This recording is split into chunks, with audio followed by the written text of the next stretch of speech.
50-yarders are just layups for everyone until somebody I bet on has a 50-yarder. Hello, world, and welcome back to Gridiron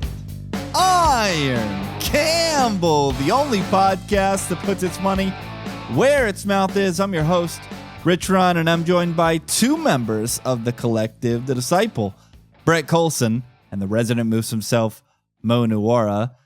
Donnie once again entangled in something poker, this time work-related. He is on comms right now at the 2025 Poker Masters, but we do have his picks. He was 5-0 last week. His top 7 were all winners last week, 12-4 overall. If you're watching this on YouTube, please like the video and subscribe to the channel. Listeners, rate and review on your podcatcher of choice. 5 stars only. Like a guy who we need to start playing a little bit better. Jared Verse. I could also say Matthew Stafford, because right now this is a very sweaty moment for the collective, because we did get There's no more sweat. It's over. We did get both Survivor entries through last week, in addition to our 4-1 card in Circa Sports Million. But one of them is currently in action, but is unfortunately down 2 touchdowns with the Los Angeles Rams. Mo, what had you land on Los Angeles at the end there? Mainly just the fact that I thought everyone was going to circle the Rams against the Saints, because they're projected to be 14-point favorites. So I just, even though the projections are telling me a lot of people are going to pick the Rams this week, I kind of thought, so I originally had Colts. So now I'm really hoping the Colts lose, then I just don't have to lose any sleep over any of this. But I switched to Rams because I'd rather have the Rams now, I thought, at a lower ownership than when they're ultra chalk against the Saints. Because it's not like I was loving the Colts anyway. I just think that's just a fine spot, I guess, but like high variance, because it's probably going to be a high-scoring game in a dome with a Raiders team that has been pretty bad, but at the same time, they could clean it up, because Geno could score 30 on any given week. So just a spot where, and then all these 49ers injuries, I thought, the Rams might have a pulse on D, but I guess they're just terrible. 30th in the power rank, apparently. They're just getting clowned by the Niners. Rams projected to be 43% owned in that Week 9 matchup against the New Orleans Saints, courtesy of our good friends at Pool Genius. And I already selected the Rams on the road Week 2 against 32 of 32 for sure at this point, the Tennessee Titans. So we couldn't get double whammied, thankfully, in this spot. And hopefully, fingers crossed, we still got 3 full quarters of football left. Plenty of time for the clock to strike midnight and Mac Jones to return to pumpkin status. Mo is just not buying the optimism, though. There's no time. It's 14-0. This game's over. It's embarrassing shit. Why? Where was Shanahan last week? And just, I want to sit down with every idiot nerd from PFF who keeps giving Matt Stafford 90 grades. He missed the most wide open, easy throw from an absolutely perfect pocket on their first drive. Are you guys paying attention to football? Stafford's been ass so far, guys. All he can do, he's a Puka merchant now. That's all he is. He can just throw to Puka, who, let's just be honest, is the best receiver in the NFL. And that's all he can do. 150 yards against the Eagles. They completely relied on their run game. Stafford played awful that day. He just hasn't been good. He's not a good quarterback, guys. He's okay. Puka, and they're just grading him as the best in the NFL. Puka greater than Jamar Chase in this thread. As much as I love Chase and Jefferson, I just feel like Puka just does it all, man. He just does it all. I've said this. Puka is exactly who everybody thought Cooper Kupp was. He's him. He's an absolutely incredible player. All right, let's move on to the rest. Stafford is a bum. That was an awful check down. That check down was a bum.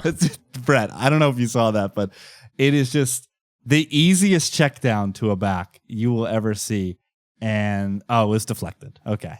This would have been one of the worst throws you've ever seen if it wasn't deflected.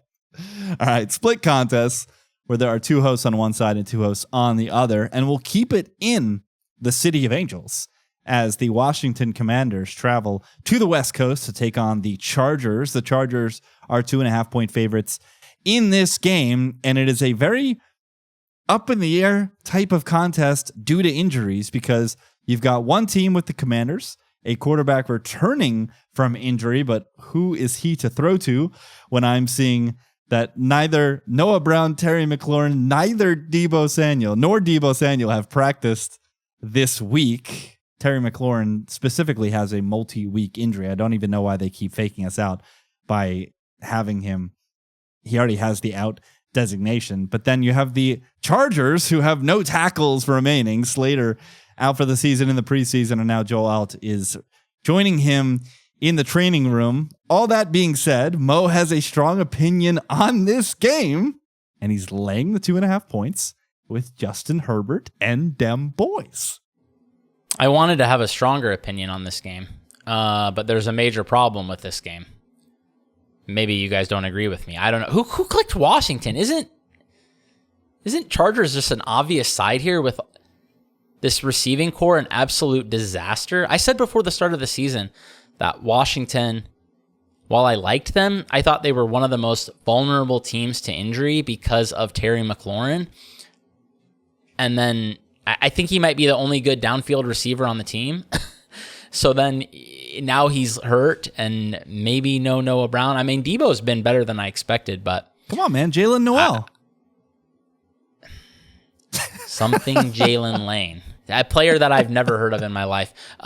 So I just don't know what this team has left as far as offensive weapons go. And then on the other side of the ball, you have Joe Alt injury, which I think is big. You apparently don't, Rich. So I'm sure you're on my team here. But yeah, I think that's big. But Washington doesn't have any pass rushers that I'm concerned about. So this is just a spot where I think the injuries are just going to be more impactful for Washington. So I think this line should probably be 3 or 3.5. And I think that's obvious because it's going there. So I wanted to have a bigger opinion on this, but I'm just concerned this is going to be a top 5 play in the contest. And Brett is nodding his head. I'm assuming that is why. You've got the highest opinion on Washington, but they are quite low, Brett. Yeah, that's all this really is I think everybody's seeing what Mo is seeing with all these injuries on Washington. Jaden Daniels in his first game back. What's he going to look like? And I think people just don't properly cap for how big a player like Joe Alt is. Because that's massive. So that's really where I ended up in this game. I think really Chargers minus 2.5 is the side if you're betting this game. But in a contest format, I prefer taking just the leverage side with the Commanders. The Mo Show rolls on as we head to Cincinnati for the battle of cats between the Bengals and Lions. The Bengals are getting 10 points in the contest. And despite, I feel like the entire collective coming around to the fact that all the Detroit Lions do is score touchdowns, Mo really, really likes the home dog coming off of a national television ass kicking in Cincinnati. Yeah, I do. This is another pinch your nose spot. This is an awful team that just got absolutely trounced on national TV. The market just massively inflating the other way. The Lions keep blowing people out. This is so embarrassing. This is so embarrassing by the Rams. Just anyways, yeah, it's just a spot where we've watched this Bengals offense get absolutely punked the last couple weeks, but the matchups have been dreadful. They're just getting absolutely overwhelmed up front, and we know the Lions are monsters at times, especially against the run. I don't think the quality of the pass rush is quite as strong as these other teams they've been facing. Playing against a defense that I think they've played pretty well, the Lions, but I don't put them on the level of the Vikings and possibly the Broncos. So I think this is the week that we see Jake Browning score some points. So if Jake Browning can score some points here, especially multiple injuries in the Detroit secondary, I know that hasn't mattered so far because they can't even give Jake Browning a pocket, but eventually he's bound to complete some passes. Eventually there's going to be a halfway decent pocket. I think this could be the week where they finally score some points.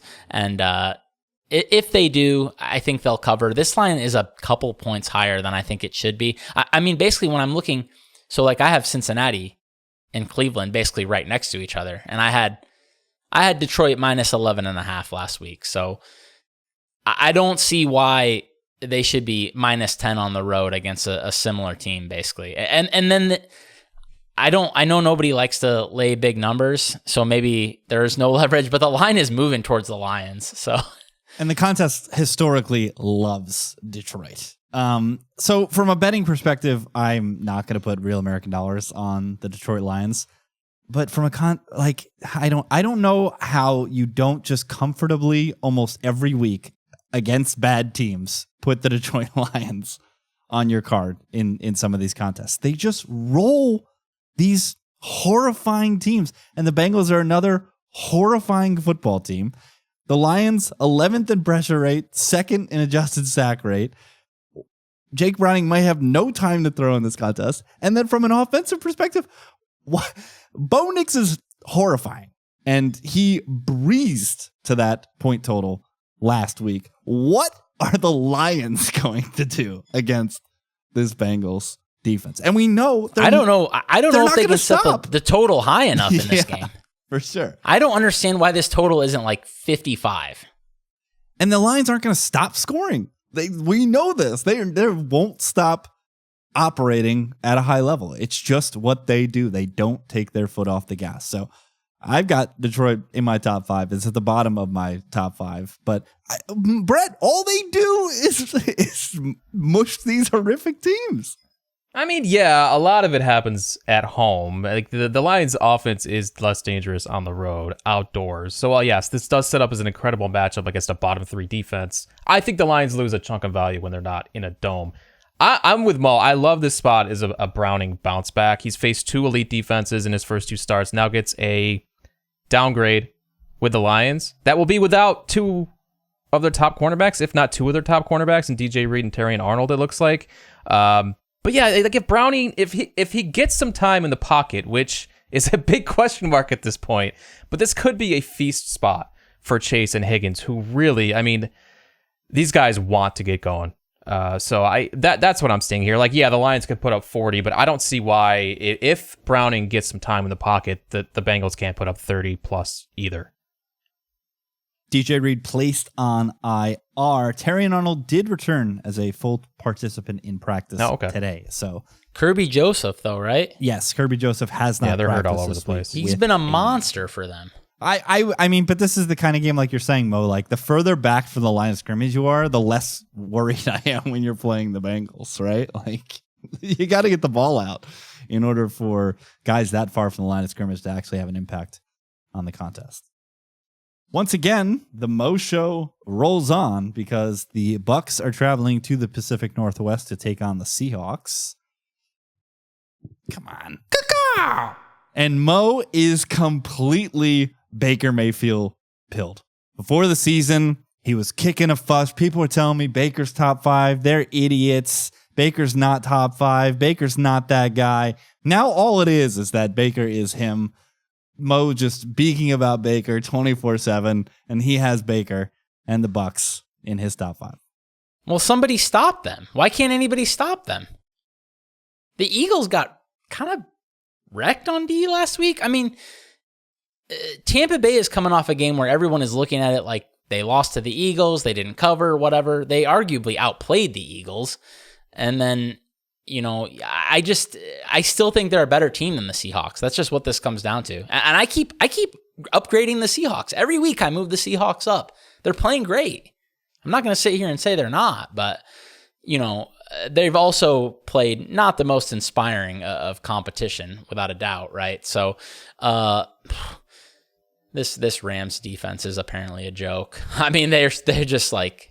Is this a new rule? Like, can we not take Thursday Night Football games anymore? Like, what? This is so frustrating. They're getting whatever they want, and some bum just dropped the ball. So, I mean... signs of life maybe from the Rams if they've got a chance. But yeah, I just think like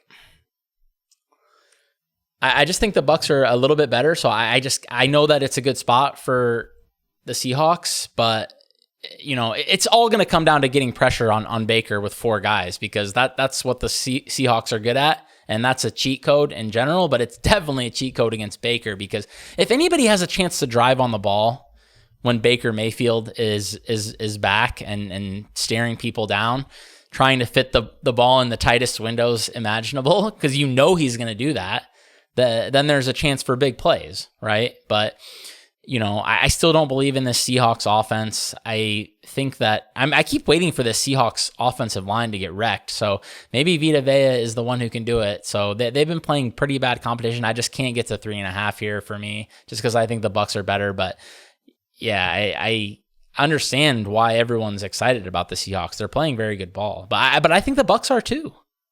I think this could be popular too.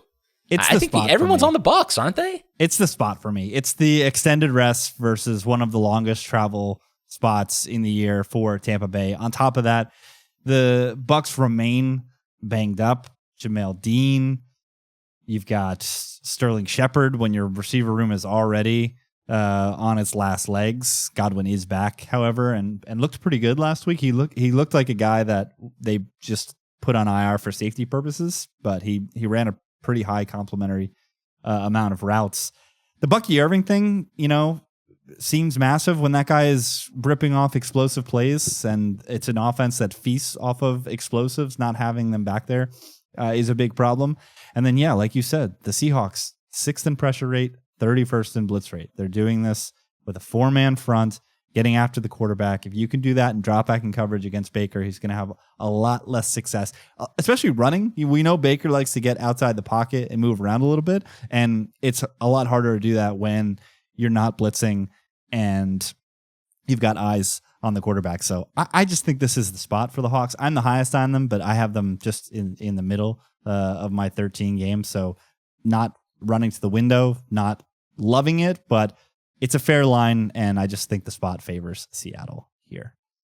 Let's get Brett involved as we travel up to Orchard Park. The Bills make me wanna shout.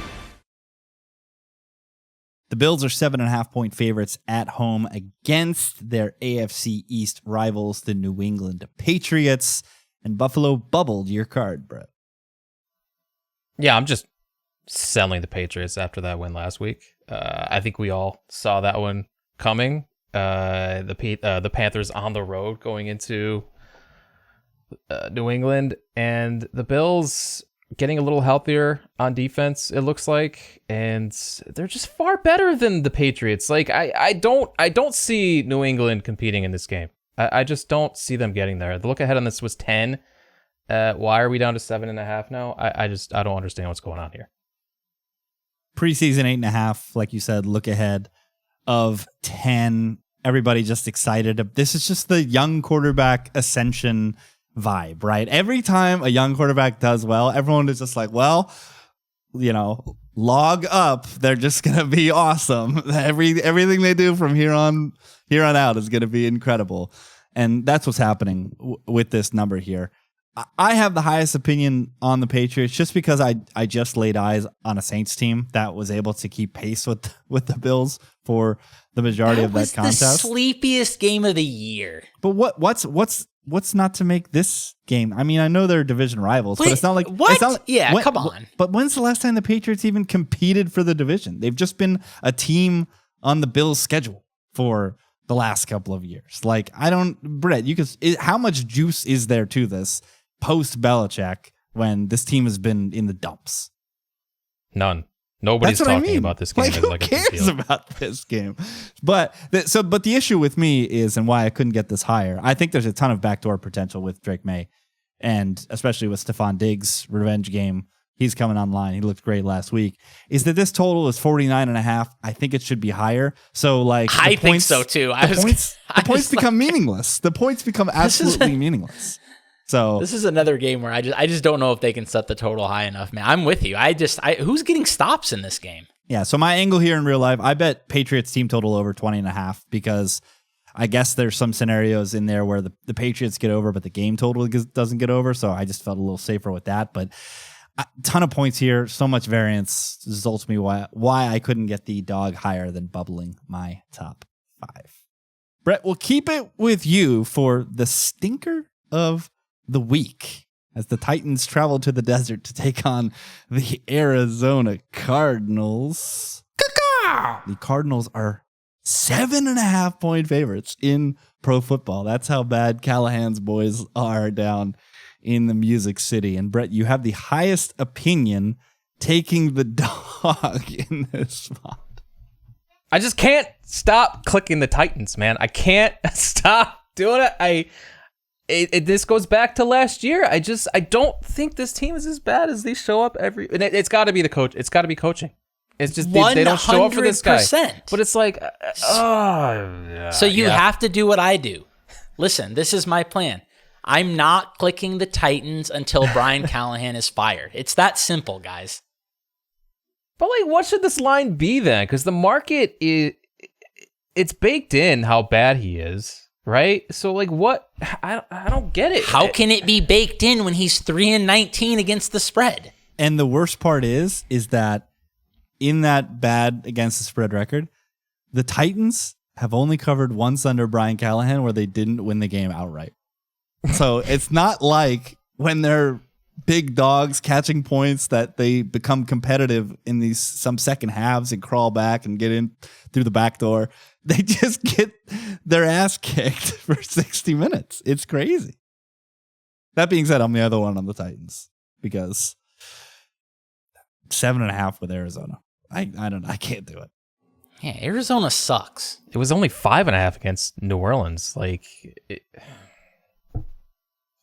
it's just Callahan. That's all it is. Like, are the Titans that much worse than the Saints? The best moment this week. Is this roster that much worse?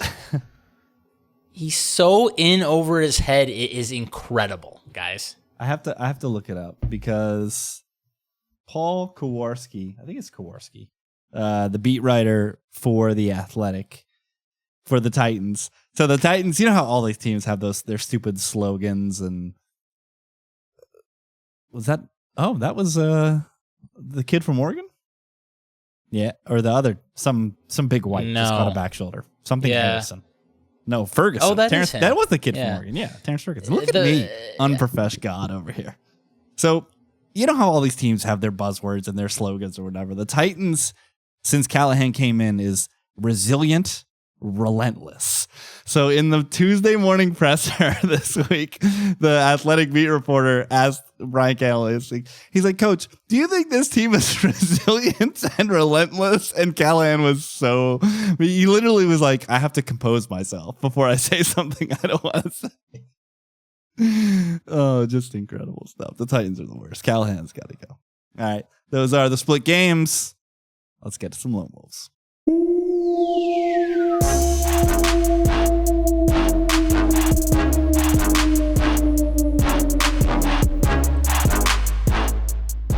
Donnie once again leads the pack with 3 lone wolves, but he is not here. So, and he's, by the way, 6-2 the last 2 weeks in his lone wolves, but no member of the collective has a lone wolf in their top 5, which is always a good sign. My highest one is the Houston Texans traveling to Baltimore to take on the Ravens. My son disagrees vehemently with this pick. I mean, this is one of the weirdest games of the week. With the Lamar injury, this line has moved from a look ahead of 9.5 in favor of Baltimore all the way to 2 in favor of the Houston Texans. This is extremely low. I have no real opinion, but for those of you that are watching on YouTube, you can tell from that devilish grin and nod that Brett was showing that this is rule of backup quarterback for him. Ravens in it's his just a top classic market overreaction game. 12 points of line movement off the look ahead it's as extreme as you're going to see in the NFL regular season, and I just don't think it's justified by the resume that Houston has put together. His offense has sputtered all season long. The offensive line's a mess, and they were in a 6-0 slog with the team we were just talking about heading into the fourth quarter last week. Meanwhile, Baltimore, I mean, they've run the gauntlet of super teams here. They played the Bills, the Lions, the Chiefs. The one time they stepped down in class, they outplayed Cleveland. They annihilated them in the scoreboard, but I mean, they outplayed Cleveland. This is just a well-coached, desperate Ravens team at home, getting points in a game where they should be able to dictate the pace here. I mean, I expect Harbaugh to lean on the run game, protect rush, gamble more defensively against the Texans offensive line that hasn't shown it can hold up against any kind of pressure. So I think this is I think it was JOB in the Discord said this is wrong team favorite, and I agree. I think this should just be like Ravens -1. This is exactly the kind of buy low, sell high profile that we typically like to target on this podcast. This is a veteran team with a coaching advantage and literally everything to play for this week. The Ravens have to win this game, I feel like. Otherwise, I mean, you're 1-4. Close your ears, Mickey Doff. But Say like, it. what? Say it. Say it. I'm not gonna say it because this division is a disaster. But like, I feel like they have to win this game. They don't want to be 1-4. bit.ly/Discord Moose if you want to get in the Discord and scrap it up. I'll tell you, the game, or the player that finally switched me over to putting an X next to Houston was seeing Kyle Hamilton go from a limited participant to a DNP here on Thursday, because it's like, who is left on this defense? It's crazy. No Humphrey, no Roquan, no Awuzie. We saw Matabuke go on IR with the neck injury. Harbaugh says that's probably season ending. It's getting scary. Maybe career ending. Yeah, for sure. Yeah, Nate Wiggins came back to practice today, which is a good sign for this Ravens team. But it's just an infirmary ward over there. It just could just be the season from hell for Baltimore. That said, because of this insane line movement, I couldn't put any gusto behind clicking Houston. We move to the AFC West for the traveling team, which is the Kansas City Chiefs, who travel to Jacksonville to take on the Jaguars. And I am laying the 3.5 points with Kansas City. This cap to me was fairly simple. One of my lower ones. I think it's an extremely fair line. So I'm just going to put an X next to the greatest quarterback who's ever walked the earth, which is Patrick Mahomes. I think this Jags team continues to be overvalued. I mean, last week, 4-0 in the turnover department and had a special teams touchdown, and they still were only able to eke out a 5-point victory. So I'm just not as high as the market on this Jags team, which is 7th in DVOA and 7th in net EPA per play, which is just insane to me. So fair line, and this is mostly me probably showing some constraint by not putting the Kansas City Chiefs any higher. Mo has the Jaguars bubbling his top 5, however. Just a spot where I think the Chiefs are going to be maybe popular, and I kind of thought this line should be 3, but that being said, I have a tough time. There's no way I can bet the Jags, because even though I'm just like, okay, I do want to kind of fade the team that looked the best last week, which the Chiefs looked incredible, despite what some idiot nerd at PFF thinks. Man, I just think this Jags team isn't good, but at the same time, 3.5 here. I'm going to hesitantly click on it and just fade the team that looked the best last week, but it's not a spot I'm excited about. Like you, I just don't think the Jags are doing anything well besides running the ball, really. So I guess that should be a tough sell here, but sometimes the Chiefs can be beaten on the ground, and man, the Jaguars keep ripping off explosive runs. Like every week, Etienne has a 50-yard touchdown. It's like Brett said, is this the same guy? But this just shows you like how bad the coaching and the plan was for him the last couple of years, and the O-line too was horrific. I mean, he never had anywhere to go. But at the same time, he didn't look explosive generally, so you're like, okay, maybe he's toast too. But now that they have a good running scheme up, he's doing work again. You know, it's funny. I just got done editing an interview with my guy JJ and James Coe, who works with Harmon over at Reception Perception. And one of the projects Coe is taking on is he's starting to chart running back usage and the differences between inside, outside, zone versus gap scheme. And in his first year of charting, the one thing that he noticed is just like, if you can run good outside zone, you're just going to smash. And what he's seen is that the big difference is just he just sees technique when it comes to offensive line. And that's just the major difference. Is like some offensive lines literally cannot block outside zone. They don't. The guys are blocking the wrong people. They're handing off to the wrong people. And I can certainly believe it. I mean, we have the two guys on our screen right now, McVay and Shanahan. Like, they get their guys in the right spots on the offensive line to block for outside zone. And like you said last week, as you heard on the Athletic Football Show, Liam Cohen might just be one of those dudes who understands how to coach up the offensive line and get these guys in the right position to create these explosives. So it's something that I do have in the back of my mind, but I just can't get this Jags team to where the market has them currently. All right, we'll go to DP, his trio of lone wolves, because Brett and Mo both have one lone wolf each, and it's literally their last selection. Donnie's got the Giants +2 down in New Orleans, and after dumping on the Saints for multiple weeks, I absolutely love the Saints in this spot. So we know the Giants are elite at one thing, and that is pressuring the quarterback without needing to blitz. It's interesting to see that they are 10th in blitz rate nonetheless, but we know how strong they are up front and the horses that they have at edge.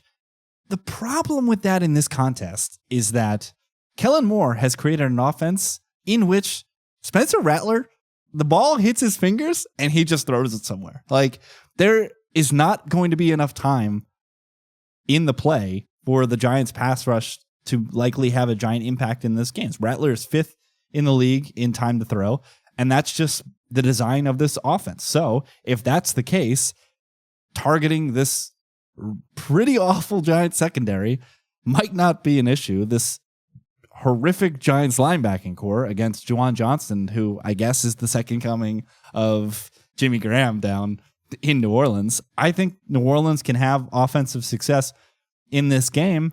And then on the other side, it's Jackson Dart, who, let's face it, he's the aura king right now. The vibes are high. He had 100 yards passing.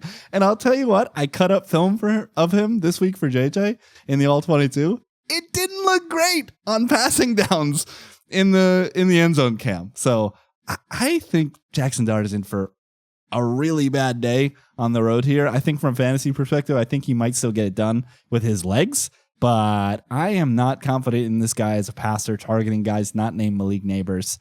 And I think the Saints can have offensive success here. And Brett, you're with me. You also have the Saints in your top 5.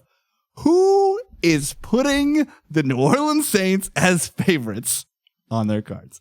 Dude, I think the Giants might be one of the favorite plays this week because everybody's bought into the Jackson Dart era in New York. But really, like you said, what did we see out of him last week? After that first scripted drive, the offense was terrible. And now they're without their only legitimate weapon in the passing game. That Neighbors is a massive loss because who else?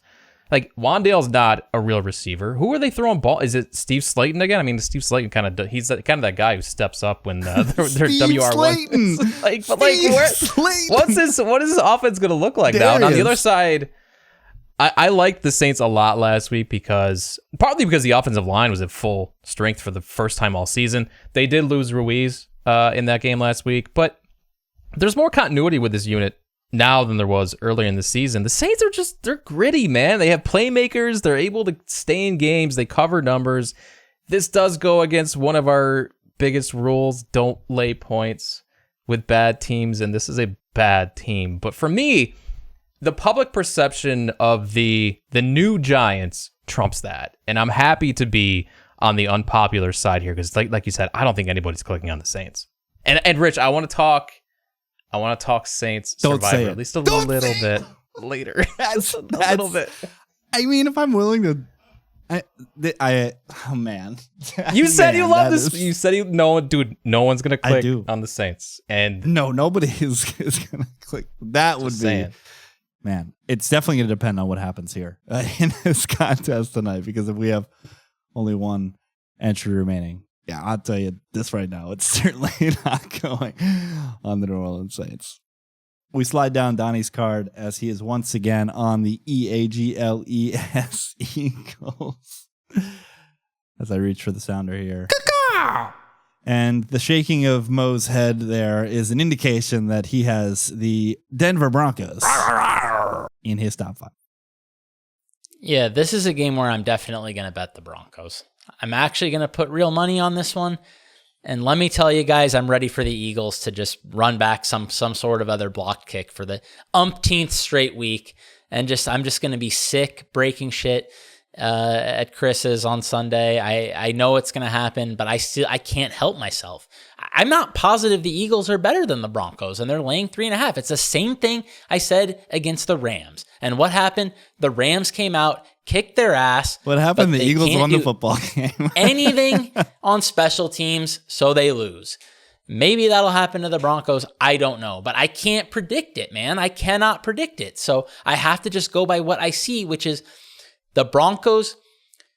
First of all, I don't think it's a secret that we're not big Bo Nix fans, okay?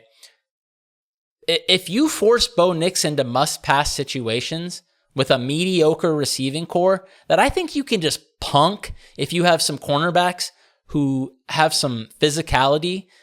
Everyone outside of Cortland Sutton is basically a shrimp on this receiving core. So you just come up and punk these guys. They're not going to get open. But I don't think the Eagles can do that. Why? Because this team cannot stop the run.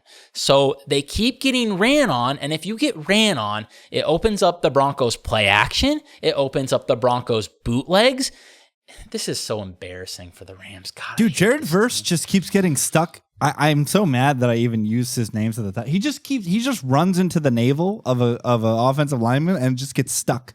Like, come on, my guy. He's used to bowling people over, but the 49ers, they have Silverback, bro. That's not going to work. Like, anyways, yeah, it'll open up the play action, and you know what happens. The bootlegs, they're going to be wide open, I think. So, yeah, I just think the Broncos' offensive plan is probably going to work here, and then you have a noodle-armed quarterback on the other side against a defense that gets in your face, and you have a cornerback who can match up with their best weapon.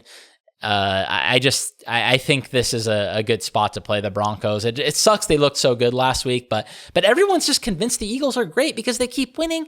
Outplay somebody, man. Outplay somebody. Brett Pylon, you two have Denver. They're 28th in net yards per play. I'm not convinced this is even a good football team. I'm with Mo. I think Denver might just be better than Philly, and several metrics show that Denver has performed better this season. I don't know. I don't agree with this number. And I don't think, given what has happened with these two teams so far this season, that the market is rating them appropriately here. Like, the Broncos are 2-2, but they might be the most underachieving team so far this year. I saw that they held a 65% win probability in the fourth quarter in all 4 of their games this season, and they're sitting at 2-2. Meanwhile, the Eagles should have lost to the Rams. They're winning games with a lot of variance in special teams. I came into the season very high on Denver. I'm still very high on this team versus the market. I expect this offensive line, the best in the NFL, to, like Mo said, just capitalize in a plus matchup in the trenches against this Eagles run defense that has been below average through 4 games. Far worse than below average. I mean, this is one of the worst run defenses through 4 games. And even with the hook here, I expect Philly to be the more popular side because, like Mo said again, people are just buying in. They're undefeated. They're just bullying teams. I don't buy that. They're not. They haven't been good at actual football this year.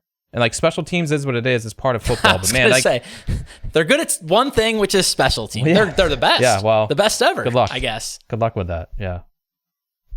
I'm so confused by Aaron Schatz, if you're listening. Special teams DVOA is just like broken because the Eagles are 21st. The Jets, I think, are 5th, and all we do is fumble kickoff returns in massive situations. So I think the guys at FTN need to get on that. Well, and he wrote up a thing about that this week. He basically said that they're doing, they don't know what to do with the new kickoffs. They've been all over the place with that. And they don't give credit for blocked kicks, basically, because they don't see them as predictive, which I get. But, I mean, don't you have to, isn't this supposed to be backwards looking?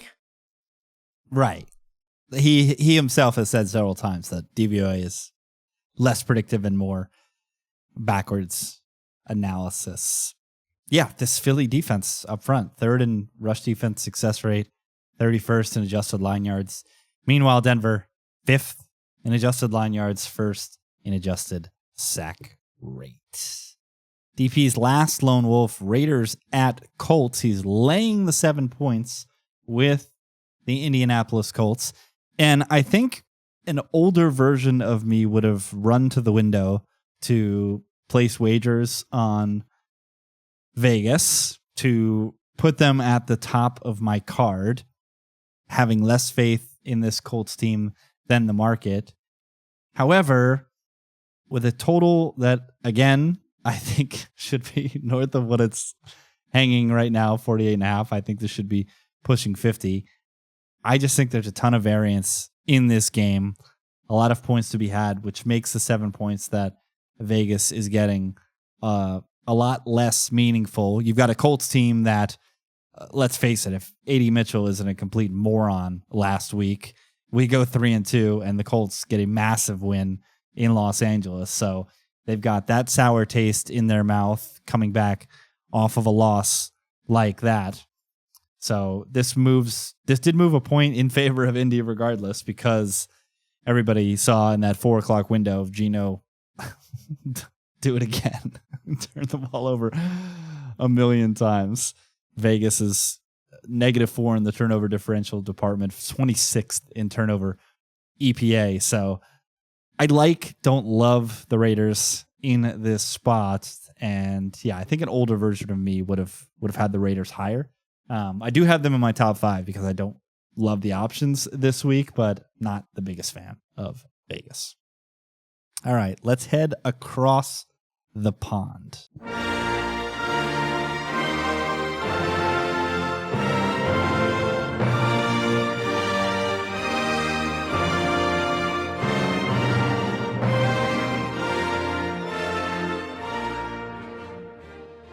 To the immaculate Tottenham Hotspur football stadium, where the Minnesota Vikings will be taking on the Cleveland Browns. The Vikings were in Ireland last week, so short flight over to the capital of Britain.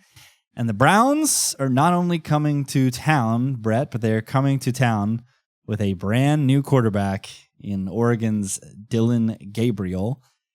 And with your very last pick, you put an X next to the Cleveland Browns.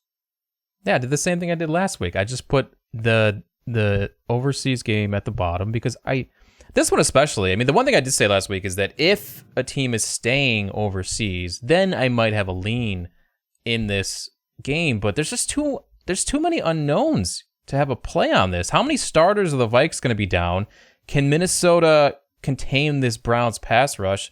The fear is that Cleveland's defense can create enough positive starting position for Gabriel to actually put points on the board, or that Carson Wentz is just going to hand points over to the Browns defense. I just want nothing to do with this. I totally get it with the Vikings if you like that side, but I can't do it with this offensive line looking the way it did last week, and Wentz back there, man, the guy's just a turnover machine. I can't do it. I just can't get past a day 3 quarterback with a noodle arm traveling to another country. I think he was a day 2 quarterback, to be fair. He was 3rd round. Okay. Day 2 quarterback with a noodle arm who threw 4 interceptions in the red zone in unprofesh last year, traveling to another country to make his first NFL start against the Brian Flores defense. I can't get over that. I'm sorry. I don't know where they need to put this number for me to not like Minnesota, but I don't think 3.5 is enough when they've been chilling in a wildly different time zone for a week now. And this team needs to get over there, get adjusted, and play a pro football game. So I agree. These DNPs for Minnesota are very frightening. It would be nice to see even one of these guys pop off, but it doesn't seem likely when like Donovan Jackson and Van Ginkel already have the out designation. McCarthy, we know he's going to be out in this game. So yeah, it would be, and Kelly as well. Like, how does the concussion protocol even work in another country? Does it? Is it like, do they have a independent neurologist there that has to get him off the protocol? I don't know. So I really want to love the Vikings. And if we're talking Survivor Devil later on, then I want to bring up Minnesota in addition to your Devil New Orleans. Mo's over there laughing. I'm laughing because I'm imagining Brett waking up in a fury watching this game. I might not wake up to watch it. I might just skip it and go. I might just find something else to do because I know. This is going to be gross.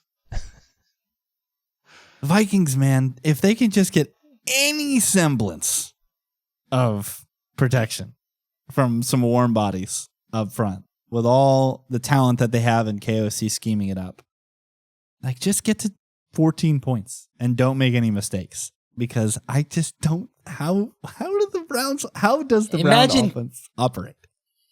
Imagine Carson Wentz not making mistakes. Yeah. Just imagine that. Definitely. All right, Mo, bring us home. You are laying the 2.5 points on the road against my fight.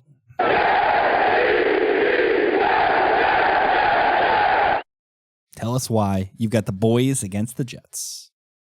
Everything. Let me just start off by saying I knew I was going to be a lone wolf on this game. I would have laid minus 500 that you guys were going to take the Jets. But it just, and I kind of wanted to love the Jets. I get it, because last week the Jets arguably outplayed Miami, and you have a Cowboys team coming off an incredible performance. Dak probably played his 99.9th percentile performance, and you have a Jets team that has Sauce Gardner, who can take away, hopefully, George Pickens.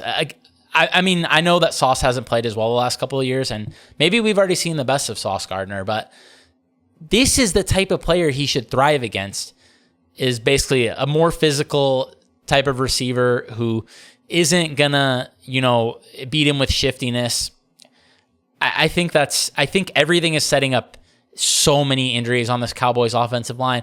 I think everything is setting up so perfect for the Jets. And I know all I've said is good things about the Jets so far, but here's the problem. The coaching mismatch is enormous, guys. I love how Brian Schottenheimer's been coaching the Cowboys. Nobody thought this was a good team before the season, and they're just coming out, playing good football, going for fourth downs. Schottenheimer is doing everything he's supposed to do, man. Like, everyone dumped on that hire, but I think you can't say anything bad about what he's doing. And then on the other side, you have Aaron Glenn, who is terrible. I'm sorry, Rich, that you are stuck with another dreadful coach. And hey, listen, maybe he'll learn. Maybe he'll figure it out. I'm not saying that this is impossible. I'm just saying right now, this man is overmatched. And so I just can't get past this coaching matchup, man. The penalties, the turnovers. Every week, the Jets look like an undisciplined bunch of losers, man. And the Cowboys just come out and do what they're supposed to do. I can't get past that. This is a massive mismatch in coaching, man. I will say, if Kene Nwangu doesn't pull his hamstring on the first kick return of the season, the Jets are probably 2-2. They're definitely 1-3. They beat the Steelers in that game if they don't fumble a subsequent kickoff with Xavier Gibson. So I get it. The penalties last week were awful, right? And the only thing you could chalk that down to is coaching, right? That's preparation 101. But man, the Jets, in terms of success rate, are top 5 on both offense and defense. It's just these high leverage spots where 3rd and longs they're giving up and turnovers. Can those things be cleaned up? I honestly have no idea, right?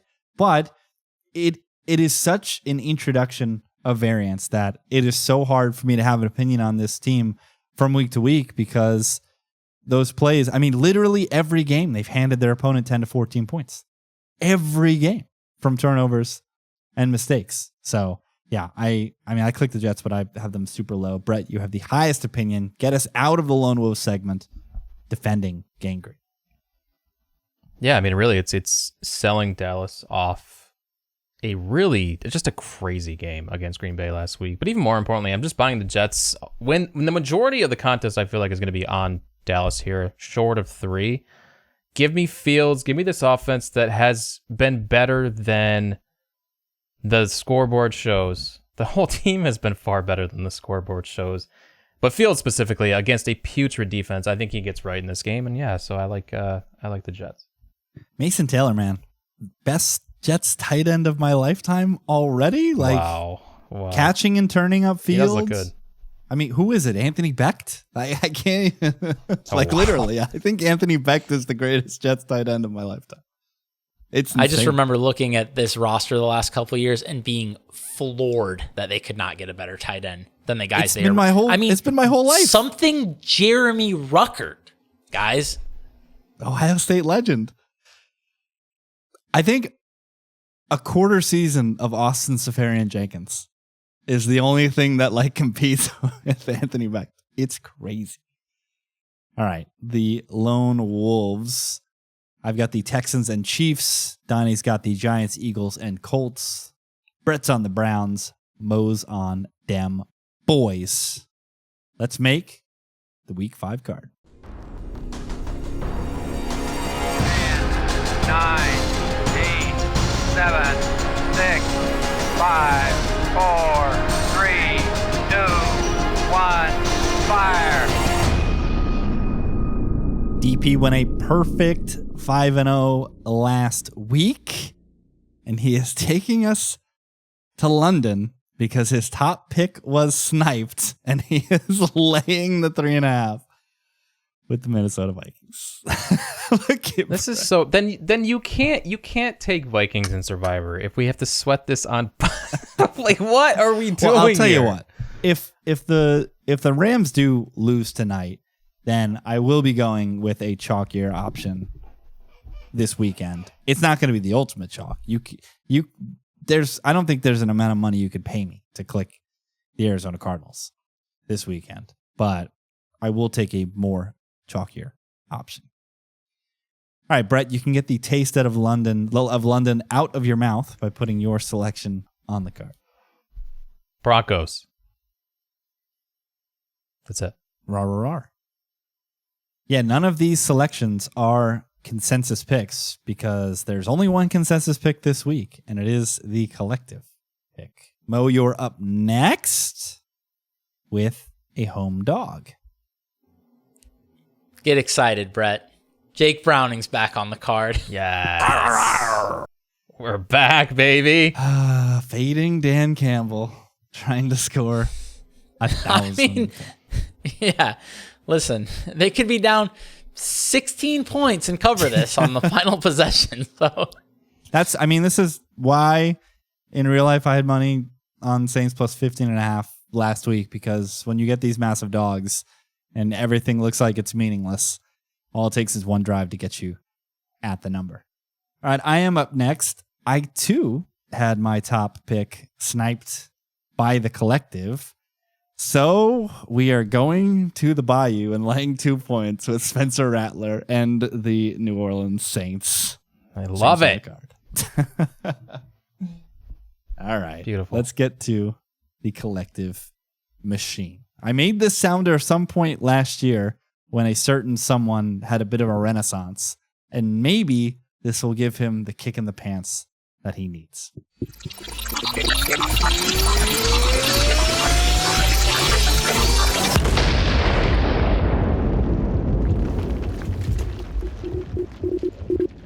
Collective chooses the best QB from the 2023 draft, Bryce Young and the Carolina Panthers. Poor CJ Stroud out here catching strays. We've got the Panthers on the card. Panthers +1 made every single member of the collective's top 5. It was, of course, Donnie and I's number 1 pick. And we are fading a team that just played on Monday Night Football in the greatest football team. Miami and the Dolphins, the greatest football team. A Dolphins team that will be without Tyreek Hill running routes for them. And Brett, this is something you've talked about all season. The home road splits for Bryce Young. He gets to return to the comfy confines of the Queen City of Charlotte. And on top of that, he gets to throw passes against a team that is 31st in defense EPA, 31st against the pass, 22nd in pressure rate. If there's ever a time for Bryce to get back on track, Brett, it's this week. Yeah, absolutely. I mean, what we saw what he did to the Falcons 2 weeks ago. We saw what he did to bad teams in Charlotte last year. The home road splits with Carolina are real, and I think you just have to plug your nose here and click this team after they got demolished on the road again last week. This is just a beautiful spot, and it is a very collective play. So I'm happy we're on it. Mo, put a pin on Carolina. Yeah, I had the Panthers favored. I mean, I hate it, but I did. Miami, it's basically the inverse of everything we were just talking about with the Jets. I mean, for the Jets to do all that stuff, they had to outplay somebody, and the team they outplayed was Miami, and it was kind of convincing in some ways. I mean, the Jets did whatever they wanted on offense in that game. So with a good offensive line here and a decent running game, it just comes down to, can these Panthers wide receivers win? And they definitely should. As bad as these guys are, they definitely should against, the worst group of corners probably in the NFL here with the Dolphins. So, I don't know how Panthers are going to get stops, but maybe they won't need to. And I just think the wrong team is favored here, man. I don't see much difference between these teams. And the Panthers are home underdogs. The Jets were 1.7 net yards per play in the positive last week against this Dolphins team on the road, saying that they were 11 points better in that contest. ODB, close your ears, because the card is Carolina and Bryce Young, Minnesota and Carson Wentz. This one he's happy about. Your boy, Denver and Bo Nix, Cincinnati and Jake Browning, and New Orleans and Spencer Rattler. We are all the way back, baby. Okay, Survivor. Mo has his selection right now down 10 as the second half opens here in the City of Angels. And dilemma for me this week, because like I said, I do not want to click the Arizona Cardinals. I always want to fade chalk. I especially want to fade chalk when it's a mid to bad football team, which Arizona certainly is. And the next most popular projection is the Indianapolis Colts, who I'm really interested in next week as they play host to the Arizona Cardinals. I think you're going to be able to get them at very low ownership. And then in a couple of weeks, they of course play host to the Tennessee Titans. So they are going to be an option again as well, which will be tastier if a good chunk of people take them this week. I can be convinced, though, by you guys that this is going to actually be sub 20%. People are going to be looking towards that week 8 and save them to play against Tennessee. So I can be more convinced of Indianapolis than Arizona. The next most popular selection, and the one that probably has the highest win odds this week, is a team that we're picking against, and that's the Detroit Lions. Brett doesn't like that. The big issue with Detroit is that they play on both island slates, Thanksgiving and Christmas. And I am increasingly becoming more interested in them on Thanksgiving specifically, playing host to the Packers, because they're going to be a very nice pivot off of Philadelphia and Baltimore, who are probably going to make up 70 or 80% of the selections that week. Of course, the Packers are amazing. You know, it's not a spot that you're in love with, but if you're not going to go ultra leverage with either the Bengals or the Bears, catch the ball, Kyron. Was that a bad throw? I mean, what is this, man?